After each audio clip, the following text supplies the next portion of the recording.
May concern dito ang isang sister natin, no? Patungkol sa kanyang pagdarasal. Assalamualaikum warahmatullahi wabarakatuh, Ustaz. May tanong po ako tungkol sa sala ng mga kababaihan. Kapag kami po ay may gathering at napuno na ang saf at may isang sister na late at wala nang makakasama sa hanay or sa saf, no? Maaari po ba siyang magdasal ng mag-isa sa likod? Sabihin sa likod ng imam. At maaari rin po bang i-apply ang paliwanag na pinahihintulutan ang pagdarasal ng mag-isa sa ganitong sitwasyon, lalo na kung kami ay nasa bahay lamang at walang inaasahang darating upang makasama niya sa saf. Jazakallahu khairan. Okay, magandang tanong. So ating sagutin inshallah. So alhamdulillah wassalatu wassalam ala rasulillah wa ala alihi wa sahbihi ajmain, amma ba'd. Waalaikumsalam warahmatullahi wabarakatuh. Barakallahu fiki ya ukhti, no? At naway dagdagan tayo ng Allah subhanahu wa ta'ala ng kapaki-pakinabang na kaalaman at tamang pangunawa sa kanyang din. Ang iyong tanong talaga ay may kinalaman sa isang maselang usapin sa fiqh as-salah, lalo na sa hatol ng pagdarasal ng mag-isa sa likod ng saf o kay as-salatu khalfa as-safi munfaridan kapag wala ng puwang o makakasamang pumila. So maaari bang magdasal ng mag-isa sa likod ng saf ang isang babae kapag wala ng makakasama sa hanay? Direct to the point, no, bilang kasagutan, yes. Kung wala na talagang paraan upang makasama sa saf at walang ibang babaeng darating o maaaring hilahin upang makabuo ng panibagong hanay, pinahihintulutan siyang magdasal ng mag-isa sa likod at ang kanyang sala ay wasto insyaAllah. Ito ang pinili ng maraming muhakkik, no, na mga ulama sapagkat ang sharia ay hindi nag-uutos ng bagay na lampas sa kakayahan ng tao. Ang dalil tungkol sa pagdarasal naman ng mag-isa sa likod ng saf, may mga hadith na nagsasabing la salata li fardin khalfa as-saf. Rawahu Abu Dawud, Imam Ahmad at Tirmidhi. Ang ibig sabihin walang ganap na wastong sala para sa taong nagdarasal ng nag-iisa sa likod ng saf. Hindi automatically na walang sala o invalid ang sala. Bagkus ang tamang interpretation ng hadith na ito, Allahu a'lam, ay walang ganap na wastong sala. Ibig sabihin hindi magiging ganap ang sala mo para sa taong nagdarasal ng nag-iisa sa likod ng saf.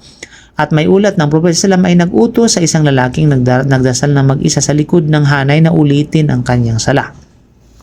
Ngunit ano kung walang mapagpipilian?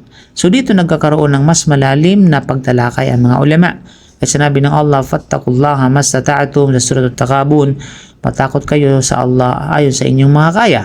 Sinabi rin niya, la yukallifullahu nafsan illa wus'aha, sa Surat Al-Baqarah, hindi naatasan ng Allah ang isang kaluluwa maliban sa kanyang kakayahan. So, Sheikh Al-Islam bin Taymiyyah rahimahullah ay nagsabi, ipinaliwanag niya na kung ang tao ay walang kakayahang sumama sa bahay, sumama sa hanay, ang pagbabawal ay nawawala dahil sa kawalan ng kakayahan.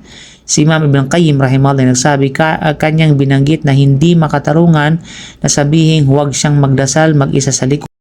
Ngunit wala naman siyang pwedeng salihan, no? At wala ring maaring hilahin mula sa hanay. Sa ganitong kalagayan, ginagawa niya ang pinakamakakaya niya. Sheikh bin Baz rahimahullah, Sheikh bin Uthaymin rahimahullah, pinili na kung may kakayahan siyang sumama sa hanay ngunit hindi niya ginawa, may problema ang sala. Ngunit kung wala ng lugar at wala ng ibang paraan, ang kanyang sala ay sahih o wasto sapagkat ginawa niya ang kanyang makakaya. So paano ito i-apply sa mga kababaihan sa bahay? Sa sitwasyong binanggit mo, sister, gathering ng mga sisters, na puno na ang hanay, may dumating na late, wala nang makakasama, nasa bahay lamang, walang inaasang darating na iba, hindi niya kailangan gambalain ng kasalukuyang saf. Hindi rin na kinakailangang hilahin ng isa sa sister mula sa hanay upang bumuo ng panibagong hilira.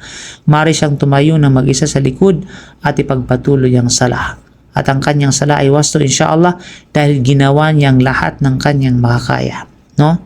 So, mas mainam kung may pagkakataon kung mapansin agad ng mga nasa likuran o ng imama bago magsimula ang sala, maaring umatras ang isa upang makabuo ng bagong hanay. o maaring ayusin ng hanay upang magkaroon ng espasyo. Ngunit kung hindi na ito practical o magdudulot ng kalituhan sa sala, hindi na ito kailangan. Okay? So bilang buod, may puwang sa saf ngunit tumayo pa rin mag-isa, hindi tama, dapat sumama sa hanay. May paraan upang makasama sa hanay ngunit hindi ginawa, may pagkukulang. Wala nang puwang at walang makasama ang hatol, pinahintulutan magdasal mag-isa sa likod. Gathering ng kababaihan sa bahay at may na-late, maaari siyang tumayo mag-isa sa likod kung wala nang ibang paraan. Wasto ba ang sala? Oo, inshallah subhanahu wa ta'ala. Okay? So, ang layunin ng Sharia, sister, ay ang pagsunod sa Allah ayon sa ating kakayahan, hindi ang pagpapahirap sa mga tao. Kapag ginawa ng isang Muslim ang lahat ng kanyang makakaya upang maisagawa ng tama ang sala at wala na siyang ibang paraan, hindi siya panagutin ng Allah subhanahu wa ta'ala sa bagay na wala sa kanyang kakayahan. Kasi sinabi ng Allah, la yukallifullahu nafsan illa wusaha. Na kung gaya ko ang isang sister ay dumating ng huli at wala ng puwang o mga kasamang pumila, at lalo na kung nasa bahay lamang kayo at walang naasang darating upang pumuo ng bagong hanay, maaari siyang magdasal ng mag-isa sa likod ng saf at ang kanyang salay wasto inshallah. Dahil ginawa niya ang kanyang makakaya at walang ibang practical na option. Okay? Wallahu a'lam bishawab. Subhanaka bihamdika asyhadu an la ilaha illa anta astaghfiruka wa atubu ilaik. Assalamu alaikum warahmatullahi wabarakatuh. Don't forget to share.